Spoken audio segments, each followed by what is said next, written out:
হেমন্ত মুখোপাধ্যায় এবং সত্যজিৎ রায় একসাথে কোনো কাজ করেননি। একে অপরের সাথে ঘনিষ্ঠও ছিলেন না। তাদের ব্যক্তিগত সম্পর্কও খুব ঘনিষ্ঠ ছিল না। হেমন্ত মুখোপাধ্যায়ের প্রয়াণে সত্যজিৎ রায় বলেছিলেন, রবীন্দ্রসঙ্গীতের দ্বিতীয়বার মৃত্যু হলো।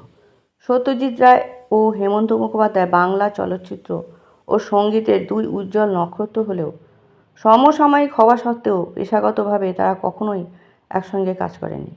তাদের মধ্যে কোনো সরাসরি পেশাগত সহযোগিতা বা চলচ্চিত্র নির্মাণে অংশীদারিত্ব না থাকলেও পারস্পরিক শ্রদ্ধাবোধ ছিল।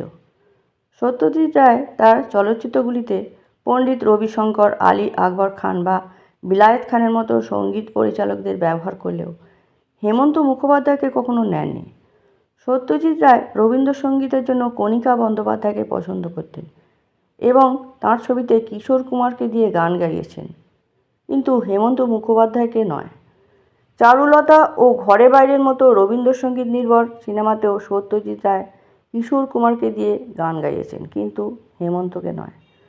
তারা খুব একটা প্রকাশ্যে একসঙ্গে আসতেন না এবং তাদের ব্যক্তিগত সম্পর্কও খুব ঘনিষ্ঠ ছিল না। একে অপরের কাজের প্রতি শ্রদ্ধা থাকলেও শিল্পের ক্ষেত্রে তাদের পছন্দ ও শৈলী ভিন্ন ছিল। বাংলা সংস্কৃতির এই দুই স্তম্ভ পেশাগতভাবে একে অপরের থেকে দূরেই থেকেছেন, তবে শিল্প ও সৃজনশীলতার প্রতি পারস্পরিক সম্মান বজায় রেখেছিলেন। হেমন্ত মুখোপাধ্যায় নিজেই একজন প্রযোজক ছিলেন এবং অনেক সিনেমার সাথে যুক্ত ছিলেন, কিন্তু কখনোই সত্যজিৎ রায়ের সাথে কাজ করার সুযোগ বা পরিস্থিতি তৈরি হয়নি। দুজনেই তাদের নিজস্ব ধারায় বিশ্বাসী ছিলেন, যার ফলে সৃজনশীল মেলবন্ধনটি আর হয়ে ওঠেনি। সত্যজিৎ রায় অনুপ ঘোষালের কণ্ঠ পছন্দ করতেন, যা হেমন্তের কণ্ঠের ধারার সাথে মেলে না।